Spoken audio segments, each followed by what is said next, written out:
안녕하세요. 저는 막 60대 후반이 된 이제 할머니 소리가 살짝 익숙해지려고 하는 한 여성입니다. 날씨가 아직 많이 춥죠. 제가 일하고 있는 사무실에서 따뜻한 모가차 한 잔을 우려 마시며 다른 분들의 사연을 듣다가 문득 제 이야기를 해보고 싶어 이렇게 사연을 풀어내봅니다. 하나뿐인 아들을 잃고 구박을 받았던 이야기인데요. 용기 내어 작성하는 만큼 끝까지 들어주신다면 좋겠습니다. 저는 보수적인 촌동네에서 자라 중학교까지 학업을 마치고 옆 동네에 살던 남편과 중매로 혼사를 맺었습니다. 그리고는 인근 도시에서 신접 살림을 차렸죠. 아무래도 둘 다 배운 것이 없다 보니까 저는 집에서 살림을 하고 남편은 개인 택시를 했는데요. 그럭저럭 근근히 먹고 살 정도는 되었습니다. 비록 형편은 빠듯했지만 나름 성격이 잘 맞고 금술이 좋아서 일남일녀의 자식을 두었었죠. 아이들은 다행히도 구김살 없이 씩씩하게 잘 커주었습니다.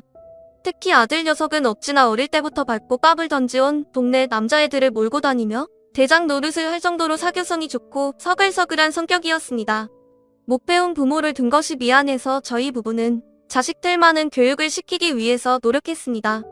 아무것도 모르지만 물어 잘 가르친다는 학원도 보내고 성적이 부족하면 공부 잘하는 옆집 아이에게 부탁해서 우리 자식들을 가르쳐달라고 시키고요. 그렇게 큰 딸은 초등학교 교사가 되고 싶다기에 교대로 진학을 시키고 둘째인 아들은 엔지니어가 되고 싶다고 하여 그쪽으로 공부를 시켰습니다. 그럭저럭 사람들이 이름 대면 아는 대학에 조선해양공학과를 졸업한 아들은 들으면 와 하는 전문직은 아니었지만 열심히 일하면서 먹고 살 걱정들은 없는 직업이라 고생한 보람이 있는 것 같다 뿌듯하더군요. 아들은 대학 졸업 후 조선기사 자격증을 딴다며 한동안 바쁘게 보였습니다. 그 이듬해 아들은 당당히 국내 대기업 중 하나인 현대중공업에 취직을 했어요. 저는 저의 못 배운 한이 조금이나마 자식들을 통해 풀어지는 것 같아 여한이 역시 기뻤습니다. 딸 역시 교생 실습을 나간다 어쩐다 하더니 임용 준비를 2년 하고 초등학교 교사가 되었지요. 아휴 어떻게 이리 자식들을 잘 키웠어? 이제 자식들은 다 장성하고 우리는 인생의 많은 과업들을 끝내고 노후 준비에 힘쓰면 되는 시기가 오는 건가 싶어 마음도 편하고 좋았습니다. 물론 자식들의 혼사 문제가 남아있었지만요. 딸은 근무가 힘들다며 결혼 생각이 없다 누누이 말하더니 그래도 나이가 좀 차자 결혼을 하긴 해야겠다고 선을 보겠다고 하더군요. 직업이 교사라 선호 직업이다 보니 나름 괜찮은 조건의 남자들과 선을 계속 봤습니다. 딸아이가 인물도 나쁘지 않고 성격도 다정한 편이어서 곧 7급 공무원을 하는 총각과 선을 보고 몇 번 더 만나 연애를 하더니 결혼을 하겠다고 했습니다. 그렇게 장녀인 큰딸의 혼사를 정신없이 치르고 이제 아들만 장가 보내면 되겠다 싶어 우리는 차만 아가씨 어디 없나 하면서 눈에 불을 켜고 찾아다녔죠. 회사를 다니는 아들은 아침과 저녁에만 볼 수 있었는데요. 저는 아들을 볼 때마다 이제 내 나이도 있는데 그만 놀고 장가가야 되지 않겠냐며 계속 이야기를 했습니다. 아들은 처음에는 알겠다고 하더니 나중에는 짜증을 내더군요.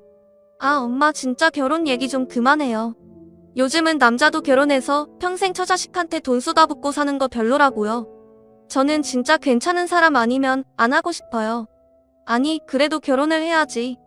결혼해서 자식 낳고 기르는 기쁨이 얼마나 큰지 아니? 나중에 너 늙어서 힘들 때도 자식이 있는 거랑 없는 거랑 얼마나 다른데 아내가 있어서 같이 오순도순 노년 보낸다고 생각해봐. 얼마나 좋겠어.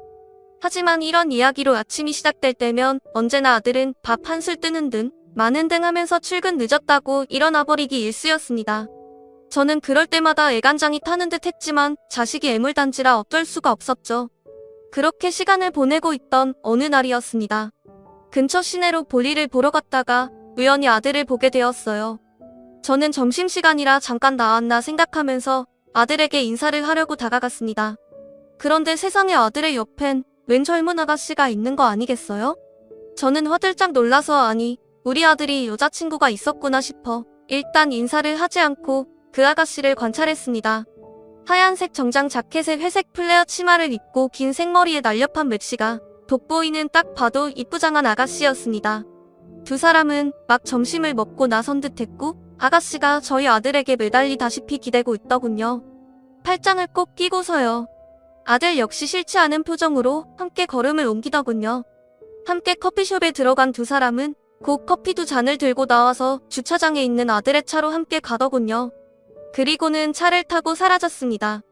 저는 머릿속이 좀 복잡해졌어요. 아니, 그동안 그렇게 결혼하라고 했는데 저런 아가씨가 있으면서 왜 소개도 하지 않고 말도 하지 않았지?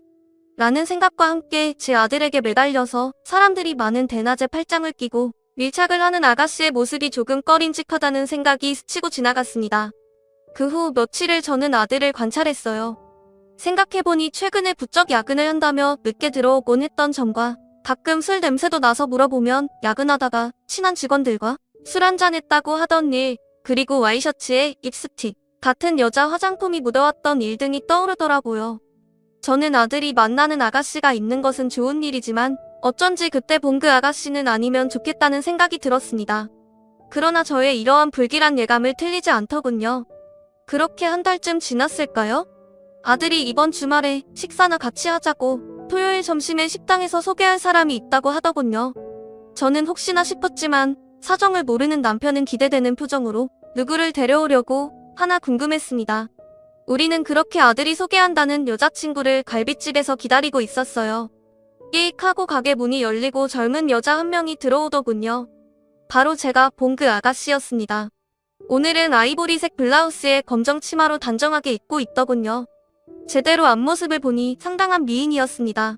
남자라면 누구나 혹할 만한 얼굴이었죠. 다만 치켜 올라간 눈매 때문에 여우상이라고 할 수 있었는데요. 저는 그 눈매가 썩 마음에 들지는 않았습니다. 흔히 말하는 눈웃음 친다는 그런 눈이었거든요. 아이고 반가워요. 우리 애가 여자친구를 데려온 게 처음이라 이거 참 감회가 새롭네요. 어서 와요. 남편은 예쁜 아가씨가 들어오자 어쩔 줄 몰라 하면서 아들과 아가씨를 번갈아 보며 흐뭇해 하더군요. 아가씨도 싹싹하게 인사를 하며 저희에게 여자친구라고 소개를 했습니다. 저는 뭔가 설명할 수는 없지만 계속 껄끄러운 기분과 내키지 않는 기분이 들었어요. 그래도 큰 이유도 없는데 자리를 박차고 나갈 수는 없어서 어찌저찌 식사를 하고 있었죠. 둘은 입사 후 회사에서 직원으로 만났다고 합니다. 아가씨는 제 아들과는 달리 계약직으로 사무직을 보는 격리라고 했고 2년째 대학을 나왔다고 하더군요. 나이는 제 아들보다 4살이 어렸습니다. 둘 다 들어온 지 얼마 안 되다 보니 같은 신입끼리 오며 가며 이야기도 나누고 회식도 하고 하면서 동지의식으로 친해졌다고 하는데 이렇게 되었다가 만난 지 6개월 가까이 된다고 했습니다. 아직 6개월밖에 안 되었다니 오래된 사이는 아닌 것 같아 은근히 마음이 놓이더라고요. 근데 이어진 아들의 말은 그야말로 청천벽력이었습니다. 아들이 오늘 이렇게 소개하는 것은 이 친구와 결혼을 하고 싶어서라고 폭탄 선언을 하는 것이었어요. 뭐? 결혼? 네? 엄마, 아빠. 나이도 찼고 전 사람이랑 가정 꾸리며 살고 싶어요. 엄마도 결혼 노래 부르셨잖아요. 소원 성취하셨네요. 아들은 싱글벙글하며 저를 놀리는데 저는 많이 놀랐지만 일단 그 자리에서는 표정을 드러내지 않으려고 했으며 아가씨의 사정이나 상황에 대해서 이것저것 물어봤습니다. 들어보니 집안 형편은 저희 집보다 더 쪼들리는 집인 것 같았어요. 그래도 우리는 아들 내 전세금이라도 해줄 돈이 있었지만 결혼 준비를 하게 되어도 아가씨는 자신이 모은 돈 300만 원 말고는 아무것도 해올 형편이 안 된다고 했으니까요. 모은 돈이 300만 원이라니? 아무리 월급이 적어도 그렇지 어째 저렇게밖에 돈을 못 모았을까? 혹시 사치라도 있는 건 아닌가 싶어 한숨이 흘러나올 것 같았습니다. 그런데 제 표정을 알아챘는지 제가 돈은 없지만 그래도 결혼하면 내조 잘하고 아이 잘 키우면서 잘 살아볼게요. 허락해주세요, 어머님. 게다가 아가씨는 아직 학교를 다니고 있는 동생도 2명이나 있다고 했습니다. 허나 제가 돈은 없지만 결혼하면 부모님 잘 모시겠다고 잘 부탁드린다고 하더라고요. 남편은 뭐가 마음에 드는 건지 연신 고개를 끄덕이며 그래 알았다 하며 벌써 며느리 대접을 하고 있었고 아들은 흐뭇한 표정으로 아가씨를 보고 있더군요. 저는 아들 가진 나의 욕심 때문에 이런 찝찝한 기분이 드는 건지 아니면 진짜 이 아가씨가 좀 문제가 있어 보여 그런 것인지 제 기분이 너무 별로라서 당황스러웠습니다. 아들이 여자친구를 데려오기를 그렇게 기대했는데 왜 이렇게 기분이 바닥인지요. 그날 집으로 와서 저는 결국 아들에게 못 참고 터뜨렸습니다. 저기 아무래도 그 아가씨는 내가 보기에 너랑 너무 안 어울리더구나? 너 처자식한테 돈 퍼붓는 거 싫다며 그거 다 감당할 수 있겠니? 엄마는 마음에 안 든다. 그냥 잘 헤어지고 다른 사람이랑 선을 좀 보면 어때? 엄마가 참한 아가씨로 한번 알아볼게. 마침 엄마 친구 중에 너 중매 서주겠다고 한 사람이 있었어. 그래 엄마가 오늘 그 아줌마한테 전화해볼게. 엄마 아니, 그게 무슨 말이야. 오늘 밥까지 다 잘 먹고 이제 와서 무슨 파혼하라고? 아들이 버럭 소리를 질렀어요. 그렇게 크게 저에게 소리를 지른 건 처음이었던지라 남편도 당황했어요. 내 결론은 그날 아들과 크게 싸우고 말았습니다. 아들은 결혼하기로 약속을 다 했는데 무슨 소리냐고. 그 사람이 식사 자리에서 신뢰를 한 것도 없고 우리도 잘 사는 형편도 아닌데 왜 한 번 보고 사람을 안 좋게 생각하느냐고. 얼굴이 시뻘개져서 그 아가씨 편을 들더군요. 저는 그렇게 여자를 싸고 도는 아들의 모습을 보니 키워준 애미도 없구나 싶어 기가 막혔습니다. 이래서 아들은 잘 키워봤자 나중에 뺏긴다고 하는 건가 그런 생각도 들었죠. 한번 꽂히자 아들은 불도저처럼 결혼을 미고 나가더라고요. 제가 서러워서 이 얘기를 큰딸에게 하자 큰딸도 찾아와 아들을 말렸습니다. 그럼 결혼을 좀 미루는 게 어때? 조금만. 엄마도 어쨌든 며느리 드리는 거니까 생각해볼 시간은 필요할 거 아니야. 아무리 너네 둘이 좋아하는 게 결혼이라고 해도 널 키워준 엄마 입장도 있는 건데요. 누나는 왜 내 결혼에 감나라 배나라야. 그만해. 좀 둘 다. 정말 두 사람 때문에 내가 요즘 받지 않아도 될 스트레스 얼마나 받는지 모르겠어? 엄마도 누나도 그 사람에 대해서 뭘 안다고. 평생 착하기만 한 아들인 줄 알았는데 이렇게 결혼을 두고 저와 대치하게 될 날이 올 줄은 꿈에도 몰랐습니다. 하지만 아들은 엄마인 저와 누나인 큰딸이 걱정스러운 이야기를 해도 들은 척도 하지 않고 너무 사서 앞날 걱정할 필요 없다고 두고 보라고 누구보다 착하고 야무진 여자니까 나와 오래오래 행복하게 살 거라고 장담을 하더군요. 나중에 나한테 미안하다고 하지나 말어. 저는 그렇게 한두 달 아들을 따라다니며 말렸지만 결혼을 그대로 진행되어 갔습니다. 그렇게 저희 아들은 결혼식을 올렸고 그 눈웃음 치던 아가씨는 제 며느리가 되었죠. 아들이 둘도 아니고 하나인데 한 명밖에 며느리가 없는데 제 마음에 이렇게 들지 않는 아이라니. 한동안은 며느리와 대면대면하게 지냈습니다. 질단에는 친해져 보려고 어머니 하며 다가와서 살갑게 굴어도 썩 같이 대화도 나누고 싶지가 않았고 올 때마다 꼭 몸에 달라붙는 옷만 입고 진한 화장을 하고 오는 꼬락서니도 마음에 안 들었습니다. 어쩐지 정숙해 보이지가 않고 날티나는 느낌이었거든요. 거기다 제가 그러든 말든 둘은 사이가 좋았어요. 항상 같이 놀러다니고 맛있는 거 먹고 데이트 사진을 저에게 자랑하기도 하고 갑자기 장을 받들고 저희 집에 들이닥쳐 요리를 해준다며 둘이서 요란을 떨기도 했어요. 저도 나중에는 그래 내가 데리고 평생 살 것도 아닌데 우리 아들이 좋다는데 어쩌겠나 그냥 내가 받아줘야지 그런 생각이 들더군요. 그래서 그렇게 저는 며느리와 그럭저럭 정을 붙이려고 노력했습니다. 먼저 말도 걸어주고 안부도 묻고 가끔 반찬을 가져다 주기도 했어요. 그러면 며느리는 항상 감사하다고 어머님 같은 시어머니가 계시다니 다들 놀랄 거라며 저에게 듣기 좋은 말들을 했습니다. 그거 아세요? 제가 어머님한테 생일 선물로 꽃 받았다고 하니까 제 친구들이 엄청 부러워하더라고요. 세상에 며느리한테 꽃 선물해주는 시어머니가 어디 있냐고 말이에요. 그랬니? 뭐 별거 아닌데 뭘. 나중엔 더 좋은 걸로 해주세요. 제 SNS에 자랑하게요. 며느리의 생일날 며느리가 좋아하는 장미꽃을 다발로 해 선물해 주었더니 그게 그렇게 좋았는지 저한테 저런 말을 해주더라고요. 뒤에 조금 진심 어린 눈빛으로 더 좋은 거 해달란 말이 가시처럼 걸리긴 했지만 별뜻 아니겠지 싶어 넘겼습니다. 아무쪼록 그렇게 아들 내외는 1년여의 신혼생활을 즐기다가 아이가 들어섰어요. 이미 딸이 아기를 낳아서 키우고 있던 중이었는데 그래도 친손주여서 저는 조금 더 기뻤습니다. 임신 기간에 입덧이 심하다고 해서 좋아하는 음식을 아들에게 물어 가져다 주기도 하고 배가 뭉친다기에 마사지하는 법을 알려주기도 했어요. 제가 정말 정성을 쏟긴 했던지 옆에서 남편도 당신 며느리 싫다고 반대했을 땐 언제고 이렇게 잘해줘? 하면서 놀리더라고요. 아들도 무척 고마워했고요. 근데 며느리의 행동은 조금 마음에 걸리는 부분이 있었습니다. 제가 음식을 갖다 주기 시작하자 언젠가부터는 당연하게 요구를 하더라고요. 어머님 저번에 제가 맛있게 먹었던 그 나물무침 있잖아요. 그거 이름이 생각이 안 나는데 아무튼 그거 좀 해다가 가져주실 수 있으세요? 오늘 말이니? 오늘은 내가 좀 바쁜데 친구가 집에 온다고 해서. 아 그래요? 어쩔 수 없죠. 그럼 내일은 꼭 해다 주세요. 뭐라고 해야 할지 저를 너무 편하게 생각하는 것 같더라고요. 그래도 며느리는 저에게 떡두꺼비 같은 손주를 안겨주었습니다. 손주는 갓난아기지만 이목구비가 뚜렷하고 귓골이 장대한 것이 제 아들 골격을 닮았더군요. 저는 그동안 며느리가 마음에 들지 않았던 마음이 손주를 보면서 내려가는 것을 느꼈습니다. 이렇게 듬직한 아들을 낳아줬고 이 집안대를 이어줬으니 이제 더 이상 믿게 생각하지 말자고 혼자 다짐을 했어요. 그 이후로 몇 년 동안은 아들네는 정신없이 살았습니다. 애기 키우랴 회사에 하랴 아들은 항상 피곤해 보였죠. 요즘은 아빠들도 육아에 참여해야 한다면서 오랜만에 다 같이 수목원에 주말 나들이를 갈 때도 땡볕에 내내 아들이 아기띠를 하고 아기를 안고 있더라고요. 땀을 비오듯이 흘리는데도 며느리는 그늘에 앉아 본인 발에 선크림을 바르고 있고 제 아들만 땀을 홍수같이 흘리면서 아기를 계속 안고 다녔습니다. 보다 못한 제가 아기를 받아들고 1시간을 아기띠를 하고 다녔더니 머리가 어지럽고 일사병이 오는 것 같더라고요. 그리고 며느리는 제가 안색이 안 좋자 그제야 아기를 받아들었습니다. 요즘 젊은 여자들은 아기 돌보는 것을 반반하자고 주장한다더니 제 며느리가 딱 그 짝이었어요. 저는 맞벌이도 하지 않고 집에만 있으면서 우리 아들 고생 그만 시키라고 화내고 싶었지만 그러다가 또 화살이 아들한테 가서 저 없을 때 며느리가 구박할까봐 그런 이야기도 하지 못하고 참았습니다. 그렇게 세월은 흘러서 친손주가 6살쯤 되던 무렵이었어요. 갑자기 며느리에게 다급한 전화가 왔습니다. 어머니 지금 빨리 삼성병원으로 오세요.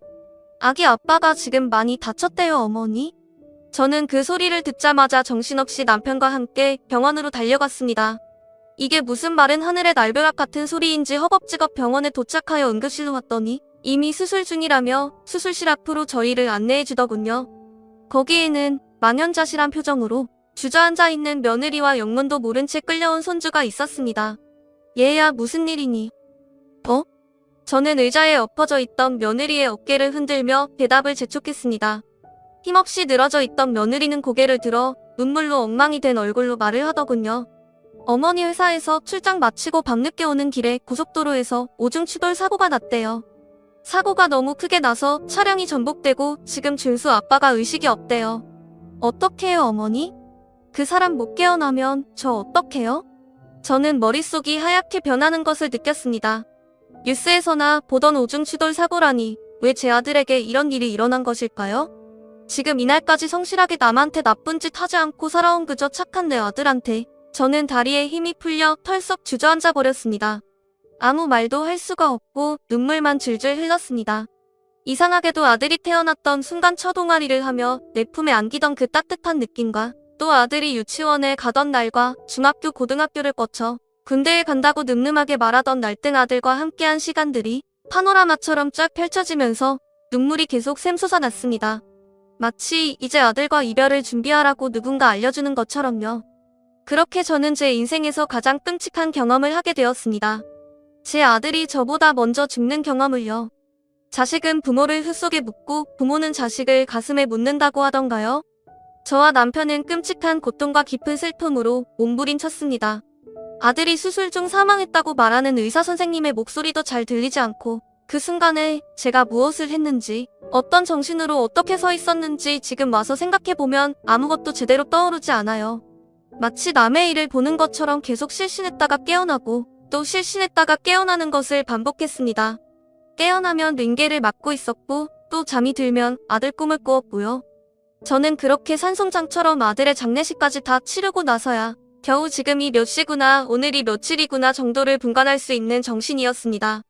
나중에서야 들은 이야기지만 제가 거의 미친 사람처럼 아무것도 분간하지 못하고 호소리를 하고 계속 쓰러져 있어서 장례 고모고 남편과 딸이 도맡아서 했다고 하더군요. 그렇게 저는 자식을 앞서 보낸 부모가 되어 산 것도 아니고 죽은 것도 아닌 상태로 지내게 되었습니다. 조금이라도 좋은 것을 보거나 좋은 것을 먹으면 아들 생각이 나서 견딜 수가 없었어요.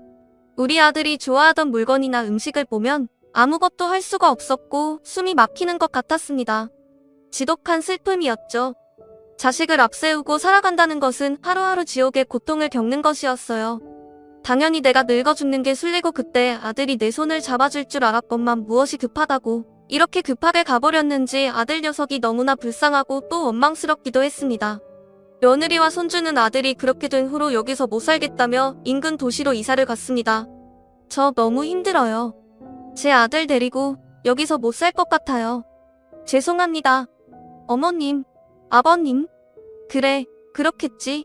일단 우리가 얼마라도 지어줄 테니 쓰고 필요하면 얼마든지 또 말해라. 네, 어머님, 생계를 어떻게 꾸릴지 걱정이라기에 당장이라도 융통해서 쓰라고 저희가 모아둔 비상금 몇천만 원도 털어주었습니다. 일자리 구하고 형편 나아지면 천천히 갚으라는 말과 함께요. 아들을 닮은 손주가 눈에 밟혀 손주를 우리에게 맡기고 일하는 것은 어떠냐고 하자 며느리는 아니라고 자신이 데리고 키우며 일을 구해보겠다고 했습니다. 그때만큼은 남편이 죽은 큰일이 있음에도 자기 자식 건사하고 살려고 하는 그 모습이 야무져 보이고 고마웠습니다. 우리 아들이 골랐던 여자가 괜찮은 애였구나 하는 생각도 들었고요. 그런데 아들이 죽은 지 1년쯤 되던 어느 날 우리 부부는 너무도 큰 인생의 위기를 맞이하고 말았습니다. 갑자기 전세를 살고 있던 집을 비워달라는 얘기를 들었어요. 무슨 소리냐고 하니 집주인이 파산을 해서 집이 경매로 넘어가게 되었다고 전세금 찾을 수 있게 전세권 설정은 해놓으신 거냐고 부동산에서 묻더군요. 저는 놀라서 허둥지둥 전세금 설정이라는 절차를 우리가 전세 얻을 때 했는지 알아보았는데 아는 것이 없던 저희가 그만 제대로 전세금 설정을 하지 않았더라고요. 그래서 다급하게 부동산을 붙잡고 이거 어떻게 되는 거냐고 묻자 이렇게 되면 돈을 받는 게 후순위로 밀리게 되며 전세금을 찾을 수 있을지 없을지 알 수 없다고 죄송하다고 하는 것이었습니다. 저희 부부는 너무 당황해서 사방으로 물어보고 알아봤지만 전세금을 찾을 길이 없다는 것이었어요. 하루아침에 전세금을 다 날리고 오갈 데가 없는 거지꼴이 된 것이었죠. 너무도 황망하여 어떻게 할까 하다가 일단은 멀리 사는 딸에게 가는 것보다는 가까운 곳에 있는 며느리에게 가야겠다 싶었습니다. 며느리에게 할 말이 있으니 지금 집 쪽으로 가겠다고 얘기를 하고 대충 필요한 생필품만 여행 가방에 챙긴 후에 남편과 며느리가 사는 집으로 택시를 타고 갔습니다. 며느리가 사는 아파트에 도착하자 며느리는 마중을 나와 있더군요. 그런데 뭔가 피곤한 기색이더라고요. 아가 잘 있었니? 이거 짐 좀 집으로 올리거라. 우리가 살던 집이 경매로 넘어가는 바람에 한동안 거쳐 마련할 때까지만 니네 집에 좀 있어야겠다. 정말 염치가 없는 거 알지만 조금만 부탁하마. 저는 집을 며느리에게 건네면서 사정을 이야기했습니다. 근데 제 이야기를 듣는 며느리의 표정이 너무 안 좋은 것이었어요. 아 어머니 그런데 갑자기 이렇게 들이닥치시면 제가 좀 곤란해요. 아니 계속 있겠다는 게 아니고 지금 상황이 우리가 있을 거 마련할 때까지만 좀 있게 해다오. 노인네 둘이서 어디를 가겠니? 갑자기 집을 비워달라는데 한 달만 있게 해주면 팔아서 거쳐 마련해서 나가마. 서울에 있는 너네 신혼에 가도 되고 부탁 좀 하마. 저는 재차 부탁조로 사정을 말하며 며느리에게 이야기했죠. 며느리는 계속 표정을 풀지 않으면서 말하더군요. 어머니 솔직히 말해서 이제 제가 어머니라고 부르는 게 맞는지 모르겠는데요. 이렇게 갑자기 들이닥치시면 곤란해요. 뭐 한 달만 있겠다는 것도 언제까지 계실지도 모르는데 제가 남편 잃고 시부모 봉양까지 하면서 지나야겠어요? 남편 죽고 뭐 저 챙겨주신 것도 없잖아요. 아쉬울 때만 이렇게 오셔서 마음대로 하시면 안 되죠. 순간 머리가 띵해지는 느낌이었습니다. 당장 사는데 보태라고 몇천만 원도 기한 없이 해주었고 수시로 전화를 걸어서 잘 지내느냐고 안부도 물어봤고 아들이 죽고 남은 며느리와 손주가 짠해서 반찬도 가져다 주고 했었는데 한 달만 있겠다는데 이렇게 저와 남편을 박대하다니요. 저는 마음속에서 큰 불이 올라오는 것을 느꼈습니다. 그런 식으로 서로 따질 것 같으면 그때 우리가 해준 몇천 다시 내놓거라. 그 돈 있으면 우리도 여기 한 달 있을 필요도 없고 바로 방 얻어서 나갈 수 있어. 우리가 해준 돈은 소식도 없고 돌려주지도 않으면서 한 달 정도 머무는 게 그렇게 안 느끼니? 늙어서 참 서럽구나? 우리 아들이 있었다면 감히 내가 이렇게 우리를 대할 수 있었겠어? 있었다면요? 그런 이야기가 무슨 소용이 있어요? 이미 저랑 애기 놔두고 죽어버렸는데요. 어머니 저요. 하루 벌어 하루 먹고 살기 빠듯해요.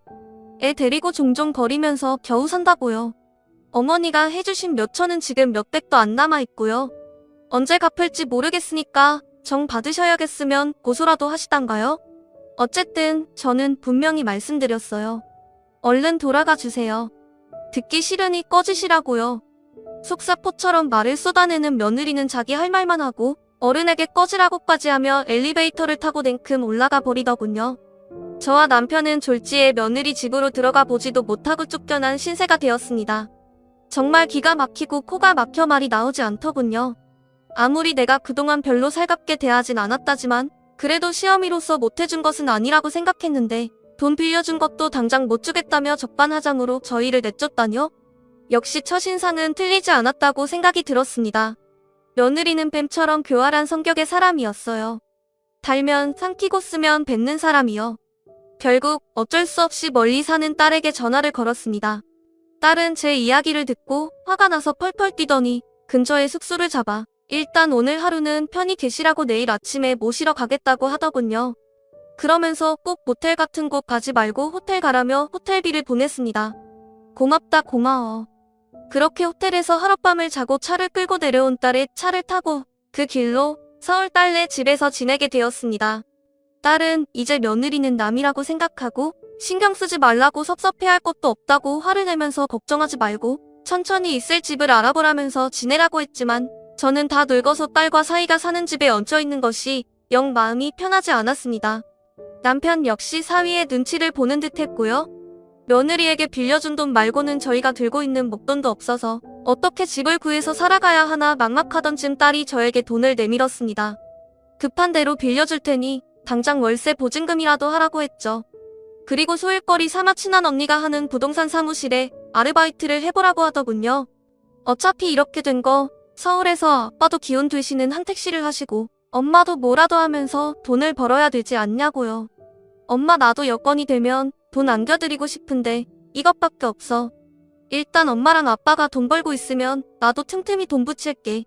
엄마 미안해. 저는 다 늙어서 일을 배우는 것이 괜찮을까 걱정이 앞서지만 당장 집을 얻으면 생활비도 필요하기에 딸이 구해준 일자리를 일단 도전해보기로 했습니다. 부동산은 대표를 소장이라고 부르고 밑에 있는 직원을 실장이라고 하더군요. 저는 60이 다 되어가는 늦깎이 나이에 최 실장이 되어 사회생활을 하게 되었습니다. 자격증을 딴 지도 오래되었을 뿐더러 이론과 실무는 달라서 한동안은 정말 힘들었죠. 아주머니들이 많이 오가는 아파트를 주로 취급하는 사무실이었는데 월급은 작았지만 소장님은 제게 친절하게 대해주시더군요. 그냥 동네 아줌마들하고 집값이나 아파트 이야기로 수다를 떤다고 생각하라고 편하게 생각하고 이야기하다 보면 속에도 일거리도 들어오곤 한다며 팁을 알려주시더군요.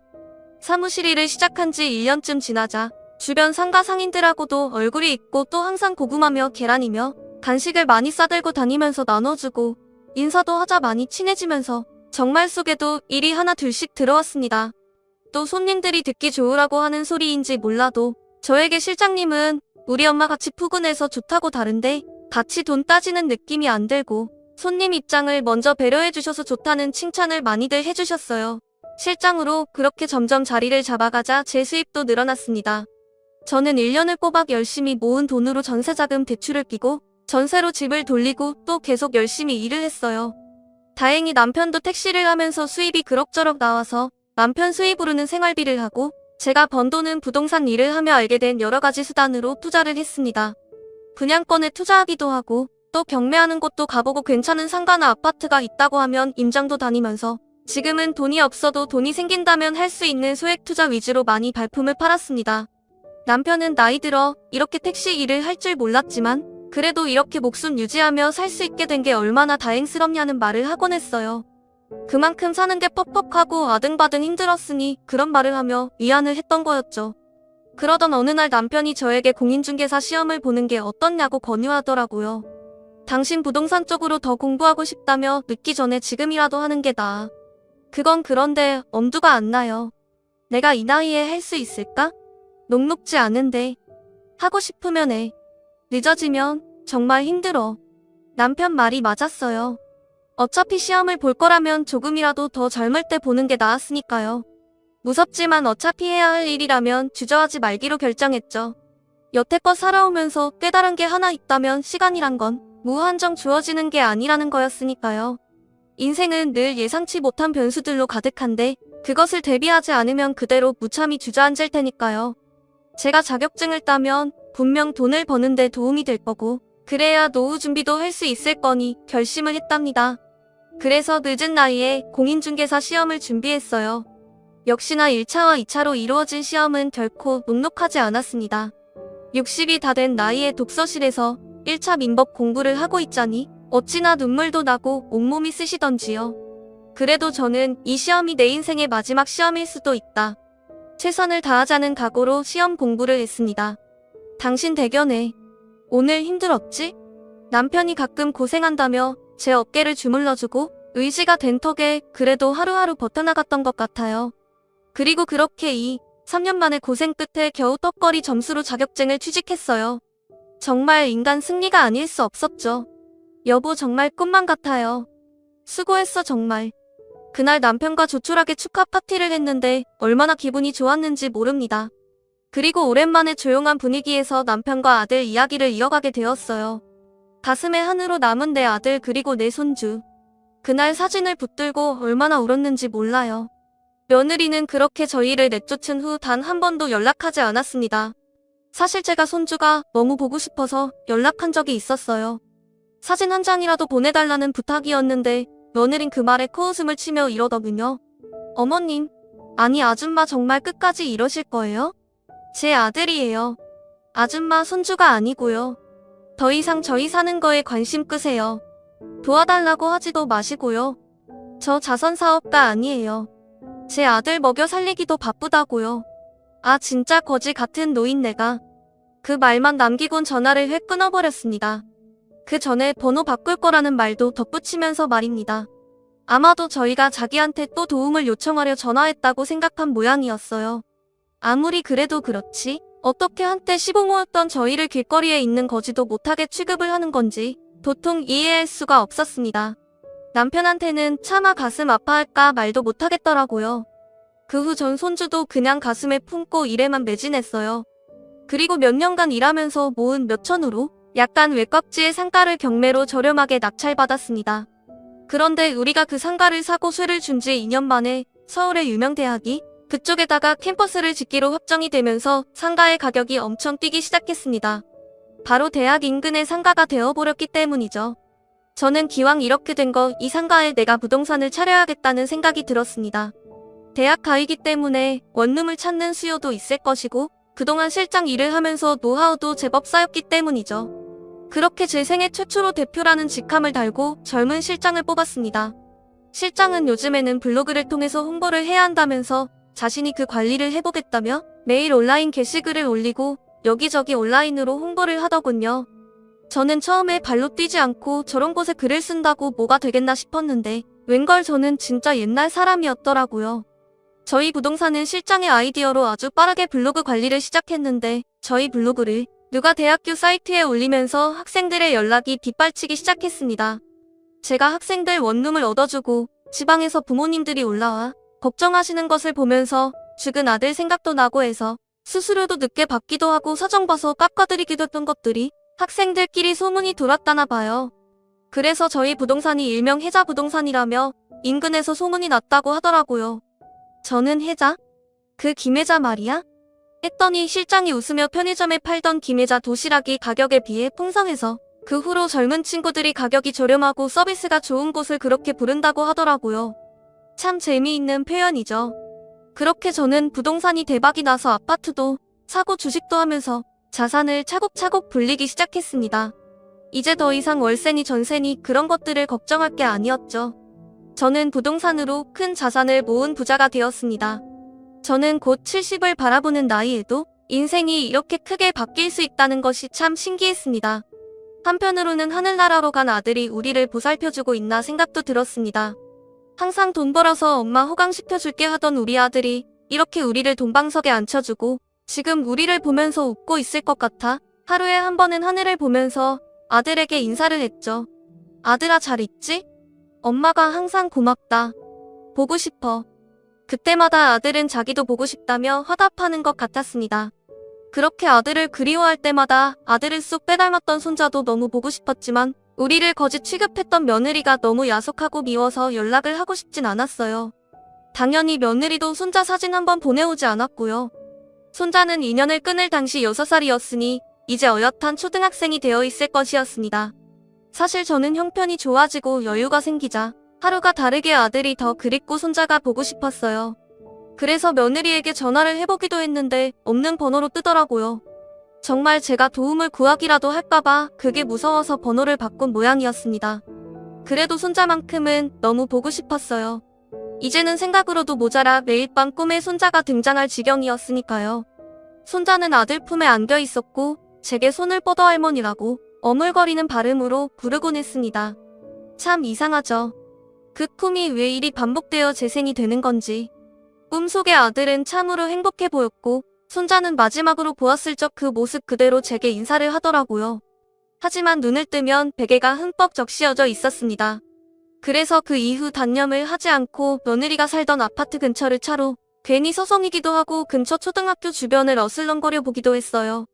어느 학교를 다니는지 여전히 그곳에 살고 있는지 아무것도 모르지만 그래도 그냥 혹시나 마주쳐질 수도 있지 않을까 그런 기대를 하면서 말이에요.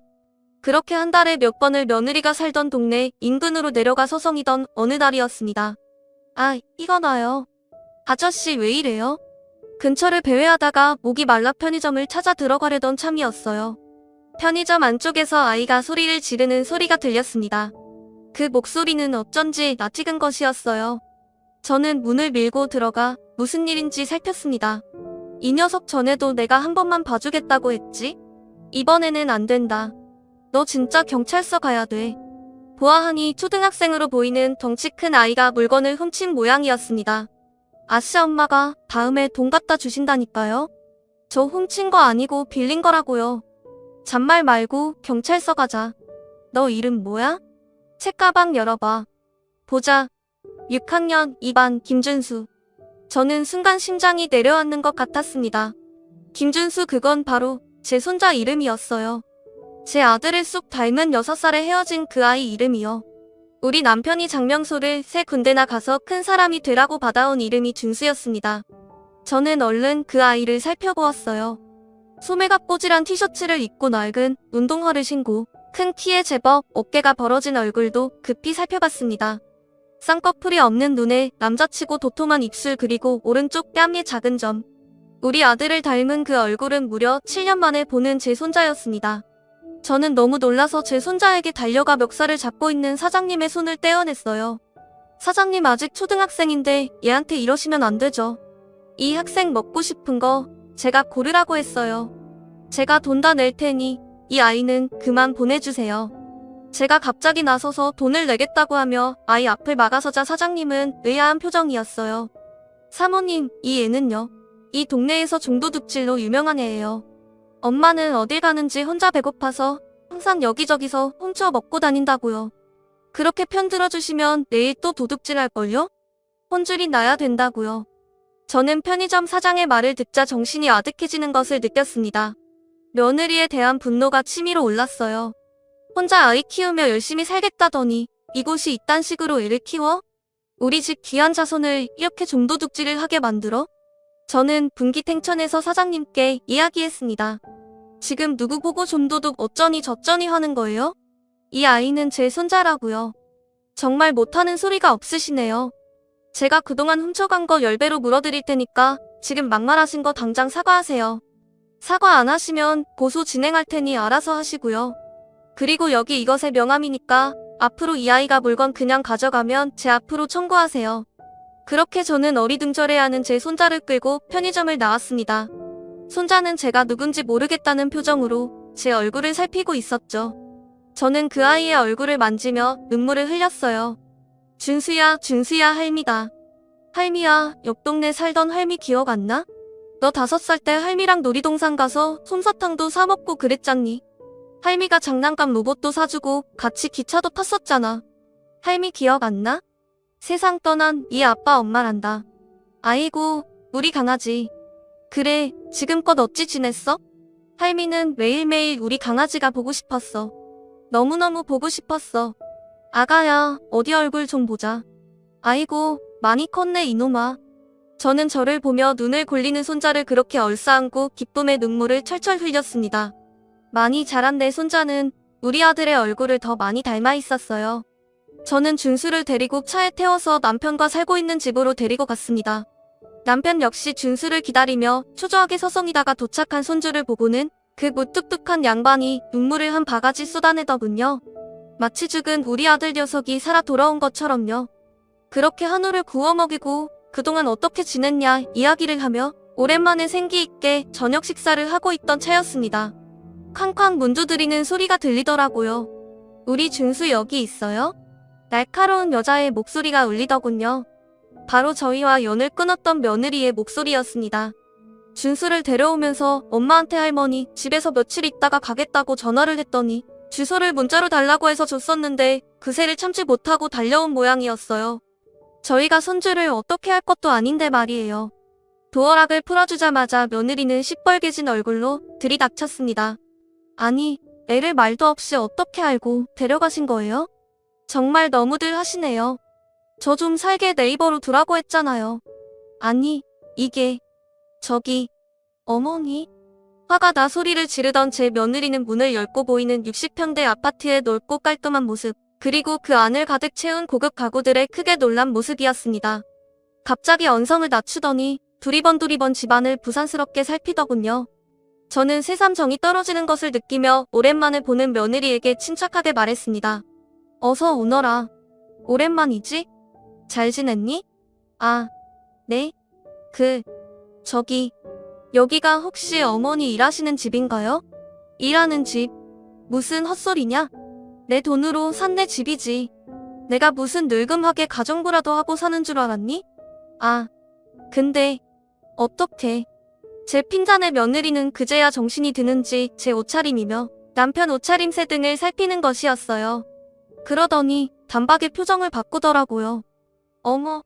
어머님, 아버님, 그동안 인사 못 드리고 죄송합니다.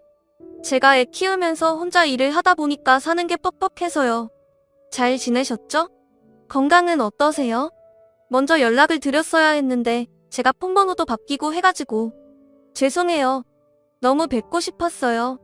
순간 토할 것 같이 속이 역겨웠지만 저는 애써 웃으며 말했습니다. 아가, 마음에 없는 소리 안 해도 된다. 마침 왔으니 잘 됐구나. 우리 준수를 그동안 아주 훌륭하게 잘 키웠더구나. 우리 손주가 동네에서 아주 유명하던데 내가 그동안 잘 키웠으니 이제 내가 좀 걷어볼까 하는데 내 생각은 어떠니? 뭐라고요? 어머님이 왜 제 아들을? 어머님이 그래도 어미한테서 자식 뺏으려 하시면 안 되죠. 아니, 자식을 뺏고 싶으시면 차라리 저희 잘 살 수 있게 도와주세요. 그게 나아요. 제 말에 며느리는 움찔하더니 그때부턴 기를 쓰고 아부를 해대기 시작했어요. 사느라 바빠서 그랬던 것이지 그냥 동네 장난꾸러기인데 그런 것이라고. 제가 잘 챙기고 있었다고. 이제 와서 부모님께서 돌보시기는 힘드시지 않겠냐고. 아이도 엄마랑 있는 것이 낫다는 등 계속 횡설수설하며 억지 웃음을 짓고 땅을 뻘뻘 흘리는 것이었습니다. 그야말로 혼자 원맨쇼였죠. 그러면서 생활비 명목으로 돈을 요구하는데 기가 찼습니다. 며느라, 한때 정을 생각해서 내가 마지막으로 말 한마디만 하마. 손주에 관한 모든 권리를 우리한테 넘기고 넌 뒤로 물러서라. 이제 우리가 우리 핏줄 건사하고 번듯하게 교육시키고 대학도 보낼 테니까 그렇게 알아. 하늘에 있는 아들도 그걸 바랄 거다. 안 돼요. 어머니, 말도 안 되는 소리 하지 마세요. 그이가 왜 그걸 바라겠어요? 아들 데려가는 건 안 돼요. 절대. 차라리 돈을 내놓으시라니까요. 며느리의 달라는 말은 내놓으란 말로 바뀌었어요. 그리고 저는 그 말에 속이 다시금 부글부글 끓는 게 느껴졌습니다. 사실 저는 며느리가 오기 전 손주한테 들은 것들이 있었습니다. 며느리가 얼마나 아이를 방치했는지 글쎄 손주가 울먹이면서 이런 말을 하는 것이었어요. 엄마한테 남자가 한 명 있는데 그 남자랑 놀다 오느라 자기는 밥도 안 챙겨주고 그냥 나간다는 것이었습니다. 자기한테는 관심이 하나도 없고 배고프면 계란 후라이 하나 구워주고 나가는데 어떤 날은 쫄쫄 굶어 기력 없이 누워있던 날도 있었답니다. 세상에 그 말을 듣고 얼마나 기가 막히던지 경을 칠 노릇이었습니다. 그래서 제가 남편에게 손주를 데리고 방에 들어가 있으라고 한 다음 며느리만 나오게 해 카페로 향했습니다. 그 점들을 들먹이며 그대로 말하자 며느린 말을 잊지 못하더라고요. 내가 남자랑 놀아나느라 애는 방치해두고 싸돌아다녔다는데 내가 애한테 들은 소리가 있는데 이제 와서 엄마 노릇이 하고 싶니? 어머니 그건 어머니라고 부르지 말라 하지 않았어? 아줌마라고 했잖니? 그거 다 잊은 거야? 고제 까먹은 거야? 널 보면 내가 인간이 얼마나 무서운 존재인지 새삼스레 다시 알게 된다. 좋은 말로 할 때 내 손주 포기해라. 넌 그냥 네 하던 대로 자유롭게 살아. 며느리는 크게 충격을 받은 듯한 모습이었어요. 저는 좋게 말할 때 나가지 않으면 내가 가진 재력으로 평생 너를 괴롭히겠다고 조용히 물러나라고 한 번 더 말하면서 일어서려 했습니다. 근데 며느리가 갑자기 사람들 다 보는 앞에서 무릎을 꿇으며 울더라고요. 어머님 제가 그때 사는 게 급해서 너무 막막해서 그랬어요. 저희도 살기 어려우니까 그래서 그랬던 거예요. 어머님 노여움 푸시고 한 번만 저희 걷어주세요. 그 제가 만난다는 그 남자도 제가 마음이 너무 힘드니까 그래서 잠깐 만난 거지. 그 남자랑 평생 산다거나 그럴 생각 없어요. 정말이에요. 며느리는 지금 만나는 남자도 당장 정리를 하겠다며 저에게 울고불고 사정을 하는데 그 꼴도 보기가 싫었습니다. 그래서 저도 모르게 앞에 있던 물잔을 들어 며느리 얼굴에 부어버렸어요. 이제 내가 꺼질 차례야. 어서 꺼져. 며느린 물을 맞고서야 정신이 차려진 건지 아무 말 없이 흐느끼더라고요. 그 후로 저희 가족은 준수와 함께 즐겁게 지내고 있습니다. 준수는 가끔 엄마와 연락은 하는 모양이었지만 항상 남자친구가 생겼다가 사라지고 자신에게 신경 써주지 않는 엄마에게 그다지 정은 없는 모양이었어요. 다만 며느리가 아직도 준수를 핑계 삼아 저희 집 앞에 나타난다는 게 문제죠. 어머님 저 그 사람이랑 정리했어요. 확인이라도 시켜드릴까요? 보세요. 저 전화번호도 없고요. 이제 엄마 노릇 할 수 있어요. 어머니 저한테 물까지 퍼부으셨으면 할 만큼 하셨잖아요. 네? 당장 나가지 못해. 보다 못한 남편이 버럭 화를 내며 경찰을 부르겠다고 하자 꽁지 빠지게 도망가긴 했습니다. 하지만 며느리의 욕심은 아직도 채워지지 않은 모양이었어요. 도대체 어디까지 가야 그 욕심의 끝이 보이는 건지 저희 집에 붙어 살며 자기 하고 싶은 대로 살 욕심이 눈앞에 뻔히 보이는데 그게 추한 건지 더러운 건지도 모르고 하는 꼴이 이제는 불쌍히 여겨질 정도였습니다. 다행히 손주가 지금은 엄마에 대한 정이 크게 없어 저희가 며느리를 쫓아내도 아무 말도 안 하고 있지만 나중에 준수가 더 커서 저렇게 빌부터 동정을 구할까봐 걱정도 됩니다. 마음 약한 손주가 제 엄마를 받아주자고 사정하면 저도 그땐 어떻게 말을 해야 할지 어떤 선택을 해야 할지 장담할 수가 없거든요.